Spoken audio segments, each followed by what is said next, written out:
Yapping. Hello, this is Erica, And Edgar. and we are the Yapping Schnauzers. We entertain you with yap-worthy stories we find around the web. Today's theme is Family Drama Olympics. The first story is titled, Am I the Asshole for Leaving My Friend's Birthday Party After She Didn't Let Me in Her House? I, female 23, was invited to my friend Sasha's, female 23's, birthday party. It was for a Friday at 8:30 p.m. We would start at her house to pregame and then go to the bars. I had worked that day from 7 a.m. to 7:30 p.m., but I really wanted to go, so I rushed home, ate dinner, got ready, and drove to her place. We were texting the whole day about the plans, and she seemed very excited for me to join her and her friends. I am acquainted with her friends, but not besties. I arrived at her house at 8:30 on the dot. I hung up the phone with my boyfriend and texted her to let her know I was there. She said, okay. So I walked up and knocked on the door. I heard music and people talking inside, so I knew they were there. Nobody answered. I noticed she had a Ring camera, so I waved in front of it, knowing Ring notifies people's phones. Still, nobody let me in. I knocked louder and texted her that I was at the door, but I was neither let in nor texted back. I knocked even louder and started shouting, Hey Sasha, I'm here. I finally hear footsteps coming to the front door, but instead of letting me in, I heard the deadbolt lock click, locking me out. I walked away from the door and called my boyfriend to tell him what was going on. I told him my feelings were hurt and that I wanted to go home. He convinced me to stay and knock again, rationalizing that it was a miscommunication. I texted her again saying, okay, I'm out front. Sasha immediately answered, okay, sounds good. So I knocked again. No answer. I heard the music get turned down and Sasha says, guys, I think she's here. So I knocked as loud as I could and said, yes, I'm here. It's me. Footsteps came towards the door, and again the deadbolt sounded, and the door remained locked, and the footsteps walked away. At this point, I had been knocking for 12 minutes. I was so upset and so angry that I left and texted Sasha. So I've been knocking for over 10 minutes and no one let me in, so I'm going home. She immediately called me, but I didn't answer because I was afraid I would say something out of anger that I would have regretted. She texted me that she looked through the peephole and did not see me. I think that's BS because she literally had a Ring camera. I told her that my feelings were hurt and I felt unwelcomed. I did not receive an answer. Am I the asshole for leaving? What could be the reasoning behind this? Wow. It's pretty confusing, to be honest. No, I would literally. She was there too long. She was knocking for too long. I would have left within seconds. Mm-hmm. A minute. If somebody doesn't open the door after a minute, you're not welcomed. Mm-hmm. I mean, sure, maybe you couldn't hear the music, but if she has her phone and she texted her back, she has a Ring camera, and she didn't open the door, it's just foolish for her to stay there. I've stayed waiting for a little bit. Sometimes people just are not very observant of their surroundings. But in this situation, it seems like they heard her. Like, they clearly were, talking about her, and then they walked away from the front of the house for some reason. So I don't get why they wanted to have her keep, knocking the door and, calling them for so long. I don't see the point of it. No. And then the boyfriend saying it's a misunderstanding is complete bullshit. I think the boyfriend was just trying to have OP not be so upset over the situation because she clearly was very not okay with it. Well, it's not a situation where anybody would be okay. I would be upset too. Yeah, so OP's boyfriend was just trying to just console her, I guess, in in this way. But that instead of consoling her, he made it worse. Because if I would give advice and she'd tell me, I would say, then if you want, I can pick you up. It'll be okay. We can do something. Not, or just continue knocking and staying there. So she was there for 15 minutes or whatever or less, but over 10 minutes. Time, yeah. Yeah. Because he said continue knocking. So it was just a waste of time. Exactly. I assume they're not friends anymore unless they had a really good like talking, I guess, afterwards. But I don't know. It's like it's just a confusing situation in general, like No. from OP's perspective.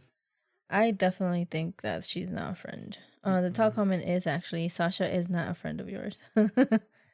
obviously. 100%.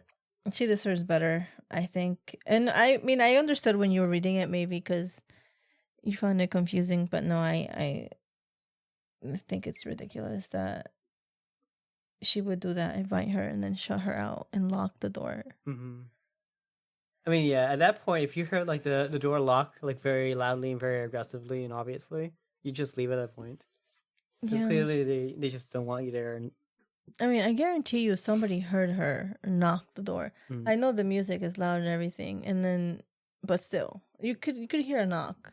And then if the music is down and say, "Oh, she's here." Like, yeah, okay. That's you're cute to go and never talk to that Sasha ever again. and the entire friend group. Yeah, they're Mhm. not your friends. You deserve better, OP. So final verdict. I would say that she is not the asshole. She should have left a long time ago, not waited 12 minutes. Agreed. All right, so the next story is: Am I the asshole for poking fun at my cousin's divorce after she insulted my wedding? I, 29 female, got married at 20. My husband and I were young, desperately in love, and super broke. I Mhm. was never one to want a big wedding anyway, so we kept it small. I will admit, my cousin 36 female helped a ton with the decorations. I'm not one to be super into that stuff. I was fine with it just looking a little plain, but she wanted to make a day special for me, and I appreciated it. I sang her praises the entire day, paid her for helping me after the fact, and literally made a speech the day of the wedding how grateful I was for her. I should also note that she got married a few months before me in an extremely lavish, extremely expensive wedding. Her wedding day was actually perfect and everyone still talks about it. However, she got divorced about 4 years ago. I'm unsure what has caused this, but now anytime we are together, she makes fun of my wedding. She mocks how small it was. She mocks how corny the menu was. She insults my bridesmaids and my husband's family, how useless they were the day of. I normally don't react because honestly, I don't care about her opinion. However, today we are at a large Father's Day gathering with all my family. From the second she saw me, she started raging on my wedding and her new boyfriend. And not sure, but something in my brain just flipped, and I said back to her, "Well, at least I'm still married." Well, everyone in the family is upset with me. They said I went below the belt with that comment, but absolutely no one ever checked her for insulting me over and over and over. Am I the asshole?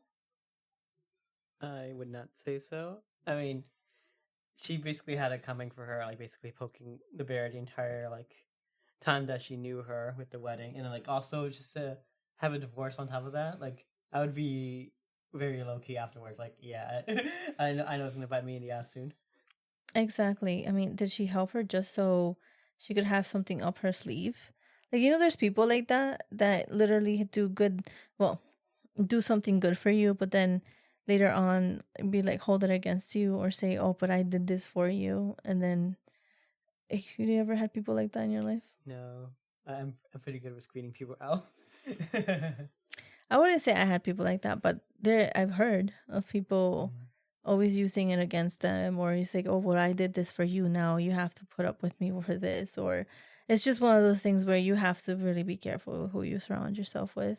yeah. Eventually, as like a young person, I think you deal with that more because you're still figuring out who's good and bad, and you're not good at judgment. Mhm, But as you get older, the more you realize that having less friends is it's better yeah. because that's your true friends, like that actually care about you, not having a bunch of like a group thousands of people that don't could care less if you're okay or not. hmm Definitely, like it's a younger person problem, like to have that kind of thing affect you so strongly. But like as you get older, you just realize that when people use shaming language on you, it's just like It's it's their just insecurities. it's not insecurities only, but it's like just to manipulate you, and it's like not really coming from any genuine place. Yeah, well, Mm-hmm. it's their insecurities is because they have insecurities, so they want to make everybody feel like they're not worthy because they don't feel it. So the top comment is not the asshole. You could only be pushed so far until you react. She clearly is jealous of the success of your marriage, and she resorted insulting your wedding to cope with her feelings. Pathetic. Stick to your guns. Yeah, exactly. But it's frustrating because the family literally would hear her insult her Mm-hmm. this whole time and did not say anything. But when she said something back, then she's the bad person. That's Yeah. very frustrating. Yeah, I can imagine. Yeah, I would not be okay with that. I mean, I don't know. I think I'm very patient in certain parts, but like I feel like somebody keeps saying the same thing and hitting the nail in the same way, I'm just gonna say something. I'm not just gonna stay quiet. Would you, babe? Would you stay quiet? Or you try to deal? How would you deal with this? Like what part? Like, how would you just keep with her saying stuff like that about the wedding or your significant other? It just probably wouldn't be in the same vicinity as them. So you stay away. Yeah. Yeah, that's another way to deal with it. All right. So what's the final verdict? I say that OP is not the asshole for making fun of her cousin's divorce because like it's like an easy target and the cousin definitely kind of deserved it. Yeah, I mean, you would have other people be like, "Oh, you should be the bigger person and should just ignore No, her because she's I in." would never be the bigger person. Well, I'm just saying what other people would say. You Like, know. I don't get that though. Like being the bigger person is being walked all over. Like it just doesn't make sense. Yeah, but it's just like I said, that's what some people would say: be the bigger person, and an eye for an eye makes the whole world blind. Blah blah blah blah. But I feel like she took up for herself, and regardless what other people said, it is what it is. I think it should, she should have talked to her maybe more calmly and tried to have a conversation with her. Saying what you're saying every single time you see me is uncomfortable and isn't, fair for you to tell me that. But it could have been avoided. Okay. So the next story is titled, Am I the Asshole for Enforcing Basic Boundaries on My Daughter's Sleepover? I, 42 male, have 2 kids living with me. My daughter Anya, 17 female, and my stepson Noah, 14 male. Noah's mom passed away a few years ago, and I've had full custody since. He had a rough go of it, but he's a good kid with his quirks. He's not antisocial or shy, but he does not appreciate having his space invaded, and when very upset, he can kind of shut down. Anya is much more outgoing and has a lot of friends. She asked to have a sleepover this weekend with 4 of them. I said yes, of course, but given that the friends who were coming were pretty loud and have a tendency to crowd Noah, I told her to make sure they don't go into her brother's room. Also, to keep things down after 11 so that the house can sleep. In my opinion, these are not strict rules. To my surprise, I came upstairs to check up on them at around 10. They are 17. I didn't think I needed to check on them every hour or something. And they were in Noah's room.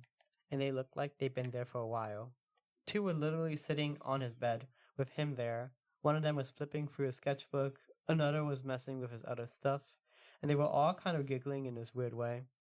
Noah was clearly upset.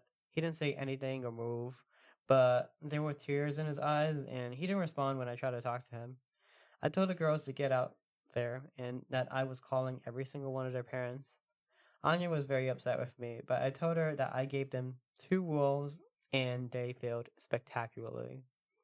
I did actually call all of their parents and sent them home as soon as possible. Anya blew up saying I embarrassed her. I told her to go to her room and that we would speak on this in the morning.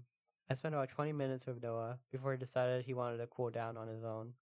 And I went back to my daughter, who chose not to speak to me. It's late, both of my kids are hopefully asleep, and I'm left not knowing if I handled things right. Am I the asshole? I think it's kind of weird. Like, he just like yelled at everyone in the house, and now he's just posting on Reddit, like immediately after. Well, we're trying to vent. I guess so, yeah. I want to go to Reddit as my first place to vent. But yeah, what do you think? I would say not the asshole. Mm-hmm. Just so is this the father or the mother? Father. So I wouldn't say he's not the asshole. I think he put some strict, I mean not even strict ground rules. Literally said don't go into your brother's room, sleep at 11. I know. I mean, there's no reason for them to even be in the brother's room because they're like all 17 years old and like their brother is like 14. So basically like seniors in high school like messing with a freshman in high school. Like it just doesn't Yeah, make sense to me. Like you can literally do anything else like for fun, exactly. and then they just chose to torment some kid instead. Yeah. Yeah. Weird. They Weird. deserved it. They deserved it. I think Mm-hmm. he did not, overreact. I think what he did was right. And for him to even allow a sleepover is gracious of him, because having strangers' kids come into your house and have to be taking care of them is not always easy. And we don't even know how many girls are in there. Did they say? 4, yeah. 4 of them? Okay, well, including the daughter, so it's 5. Yeah, it's a lot. I feel like for sleepovers, I wouldn't ever want my child to sleep over someone else's house, but I think I'd be okay with anyone sleeping over our house, but like I like witness my parents, like how they feel about like having people sleep over their house, like with my friends or my sister's friends. I always felt like they were kind of uncomfortable, and they always just kind of lock themselves in their own room. So I feel like I'd probably do something similar. Yeah, same. So like I don't know, like it'd be nice and it'd be safer, but like then I feel awkward in my own house.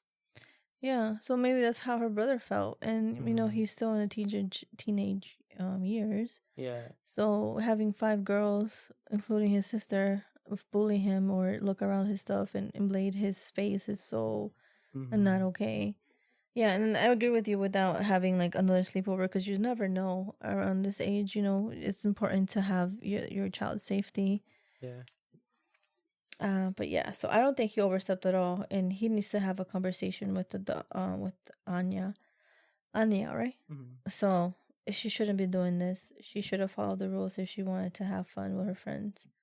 And like Anya is like 17 years old. Like she like, should know better. Enough. Yeah, she's grown enough to know like not to be like a dick about it. Exactly. She could have done better, and she should have said, no, we could just watch a movie. We could watch scary movies. We could do whatever. Yeah, we can like do FaceTime calls or other friends. Okay. Yeah, like you could do so much without bothering or breaking a rule that you had. Just 2. So the top comment is, you handle things perfectly okay. You set very reasonable rules, and your daughter decided to not care and upset Noah. I'll ground her. She doesn't care to have embarrassed Noah, but she sure cares that she couldn't get her way. What was she expecting after she broke the rules? So there's a reply to the top comment that also had like a lot of upvotes. So it goes, and there is precedent to be set if there were no consequences, not only for breaking the rules, but for continuing to violate someone's boundaries while they were visibly uncomfortable. She will encounter all sorts of people with different issues, trauma, and she needs to recognize when she's crossing a line. Exactly. She needs to learn boundaries. Yeah, so I feel like a lot of parents, especially these days, when they reprimand their children or just like discipline them as they should, they feel like bad, but it helps them in the long run because then they know like more important lessons to apply later on, and like especially like having those lessons taught by your parents is like a lot more easier than having it to learn it outside by yourself. Yeah, 100%. I think setting boundaries is so important, and I feel like not a lot of people learn that in an early age. And it's important for your parents to teach that. Yeah, and then like the worst part is like you can tell which people in real life haven't gotten like disciplined by the parents. Oh my god, yeah. It's like so obvious.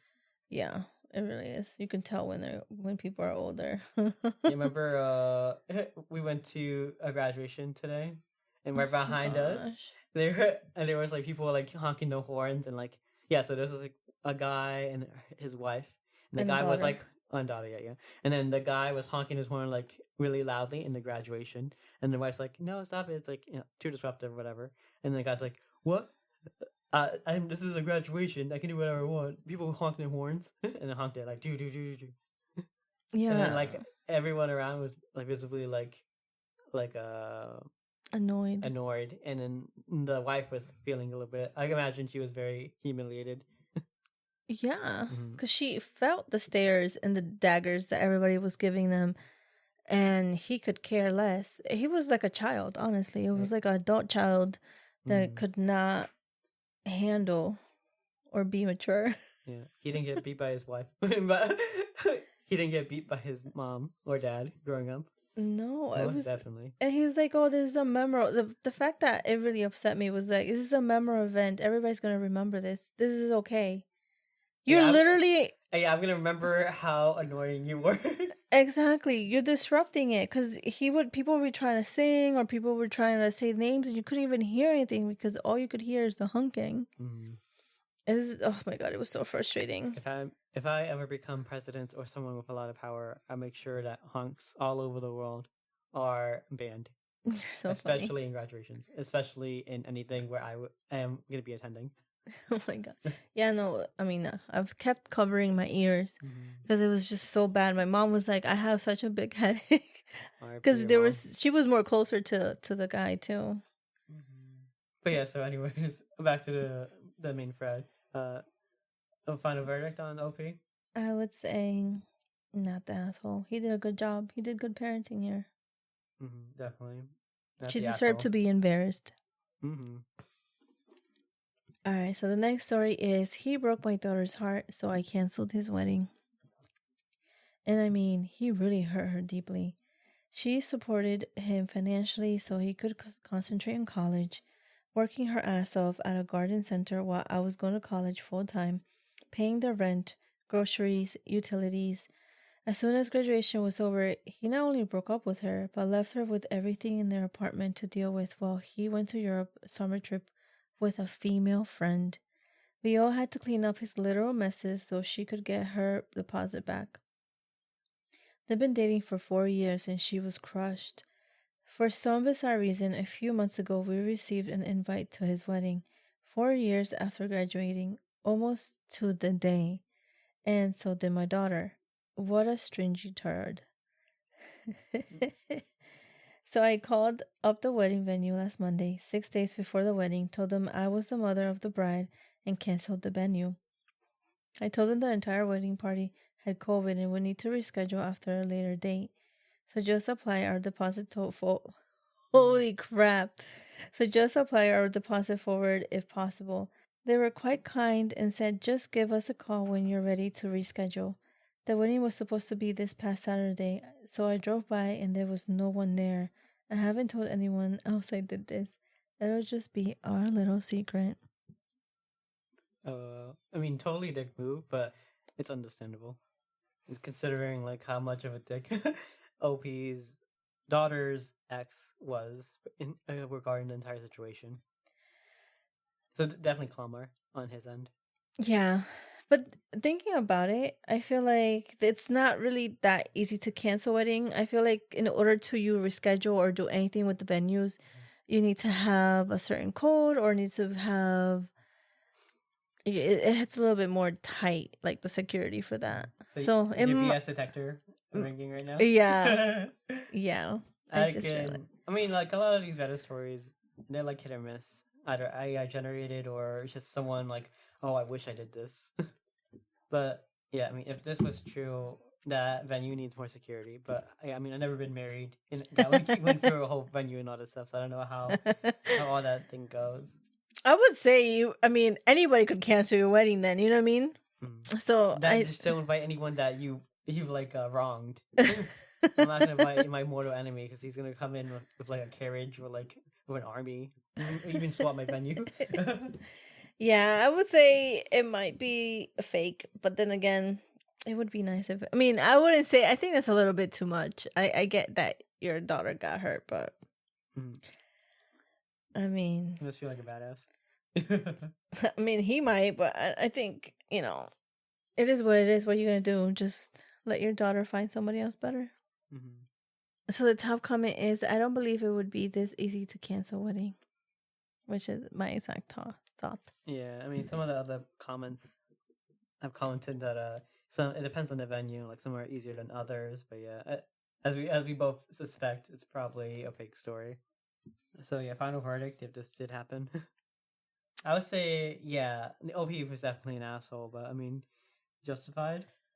I would say he's definitely an asshole. I would say I don't think he's justified. I just think he could just let it go.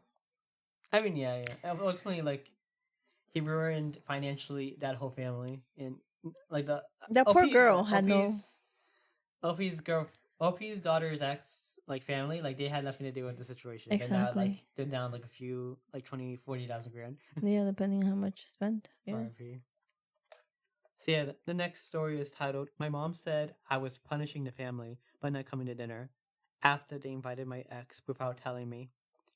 So my mom invited me to a family dinner, said everyone would be there. I agreed until I found out she had also invited my ex. Strange. But yeah, we broke up a few months ago. It wasn't pretty, and my family saw the whole thing. No one thought to mention he'd be there. When I asked her why, she said I didn't think it mattered anymore. And when I told her I wasn't coming, she hit me with the, so you're punishing the whole family because you're still upset? No, I'm just not showing up to be blindsided by in my own space. Funny how peace looks like punishment to people who benefit from your discomfort. So, what do you think? Yeah, she's not the asshole. I think she should have definitely not gone. I mean, like, what's the reason to Invite invite ex. an ex? Yeah, I think it's in any situation that'd be just uncomfortable. It is. Like, you're the one dating him and you don't want to date him anymore. Why you keep bringing him around? Yeah, he must be a pretty chill guy. But why she broke up with him, though? Because he wasn't chill with her. Probably. Yeah. I mean, if they saw how messy it was and then decided to invite him, that's just messed up. They definitely like the ex more than OP, which says a lot about OP. Yeah. What? What do you mean? I'm just saying. You're something else. No. I might be with OP's family side on this one. No, to be honest. absolutely not. The family is not being a family to her. Poor OP. Do they have to? Yes. Own flesh and blood, man. Alright, so the top comment for that one is, you broke up, not in an amicable way, and they're inviting them to dinner. Why? Why? I mean, they're trying to probably make them go back together. Yeah, that makes sense. He's either very chill or very rich. Either way, yeah, it seems like they're just trying to set them back up together. Which, like, I just don't get it. I don't Yeah, I get get why it the either. family thinks that they know better. Like, if somebody doesn't want to be with somebody, that's it. Don't force anything. Wait, so final verdict. I would say the family's being an asshole here. I am suspicious of OP, but I'll just take her side for this time. No, I mean, come on. Their breakup wasn't good. Why you want to keep him around? I don't get it. The next story is, I got a random wrong number text at 1 a.m. I answered. A year later, I was at their wedding. Bro. A little over a year ago, I got a text at 1:04 a.m. Is the green one better or the gold one? Please answer fast. No name, no context, just that. I was half asleep, but something about it made me laugh. I replied, green. Always go with the green one. And that's what you always say too. Always go with green. Keep it green. Exactly. 2 minutes later, okay, thank you. I'm freaking out. I think I love him, but I don't know if this is a date. It's like a maybe date. I didn't have the heart to say wrong number, so I just said, then wear the green. Look good, feel better, and maybe date the hell out of it. She texted back, you're literally a stranger, but I love you. Thank you. And that was it, or so I thought, because a week later, she texted again. Green was the right call. It was a date. His name is Eli. He smelled like cedar and stress. What? How you smell like stress? Okay. And some random dude who never said she had the wrong number texted back, and we just kept texting. Every few days, then every day, for months. She never asked who I was. I never told her. It became this anonymous thread of support. When things went well, she'd send me updates. When things went badly, I hype her up like I was her invisible best friend in the walls. Eventually, she named me Text Goblin. Then one night in November, she sent this. Okay, Goblin. I told him I loved him, and he said it back. I'm so scared. I felt like my heart is too big and soft for this world. I texted back something dumb like, he's lucky to have you, and green was still the right choice. And I didn't hear from her for 2 months. I thought it was over until January. I found out who you are. I froze. You used your real Spotify once. That's how I found your playlist and your profile. My heart dropped. I'm not mad. I actually have a question. Will you come to my wedding? Asked my text goblin. Bro. And that's how I ended up flying to Arizona last month, standing in a room full of strangers, watching a woman I've never met walk down the aisle wearing a green ribbon in her hair and winking at me from across the crowd. We hugged after. She whispered, "Thank you for picking green." And I said, "It was always green." I do totally apologize because I forgot her real name because I was so mesmerized by chaotic possible chances in the whole world. Still save my phone as possibly chaos. Life is weird, but sometimes weird is kind. They should make that into a Hallmark movie. Right? Yeah. It's kind of cute, right? I thought it was adorable. Yeah, I mean, I'm glad it worked out for Lady in Green. I don't know who she was. Yeah. I guess they never found out her name. Well, she forgot, yeah. But yeah, I think it's so cute, the strangers, and they ended up getting married. Him being there or OP being there. So that top comment is, "This is so unbelievably sweet." It is. It's a cute story. Yeah. Random chance encounters. Yeah. Who would have thought? Random text message. Yeah. I mean, back in the old days, they had like pen pals. I think I had a pen pal from when I was in elementary school with someone in Europe. I forgot which country. That's cute. So did they ever responded? Do you remember anything they said? No? Not really. I just talked about myself. You're so funny. I'm the most interesting 5-year-old, 6-year-old ever. That's so cute. I can imagine you writing your terrible handwriting. Maybe they never responded because they couldn't read it. Probably. They're like, "What the hell is this?" Oh my gosh, yeah. They told me it was an American, not an Egyptian. Well, I mean, I can't even imagine how your small handwriting, like when you were 5, now your handwriting is hard to read sometimes. Well, before I used to write with like my fist, like this. Oh, shoot. Yeah, that must have been difficult to read. No, it's just comfortable. And no, it's powerful. not. How is that comfortable? I feel powerful. You're so funny. Fun fact, in Ecuador, so my dad used to be a teacher and then he became a principal. So they teach you really early in Ecuador how to write in cursive. So before I came here, I was obviously 5 and then turned 6. But I knew already how to write cursive fluently and how to write normally in perfect writing. Because in Ecuador, everything is so strict that if you had any dents, any smudges, you have to redo the whole thing again. Any assignments, you had to be perfect, or else you would be screwed. So, yeah, I know how to handwrite neatly at a young age, or else, really. All right. Yeah, final verdict on that. I would say no. This is super cute. I don't think this is Am I the Asshole story. This is just a story I found that was pretty cute. I think Miracle in the text messages. Yeah, definitely. Miracle in the DMs. So yeah, our next section of our show is we're gonna go rapid fire through multiple short stories, and we'll just give our quick responses to it. Oh, and all of these stories are under the Reddit Red titled "What's the most effed up thing someone has ever confessed to you in confidence?" The first comment is, "I used to have 2 neighbors, 92 and 86. They kept telling me how sad they were when their cat died, but they were too old to adopt another one. So I walked my cat over for playdates at their house. Did they ever get his name right? Not at all, but they love to see him and pet him.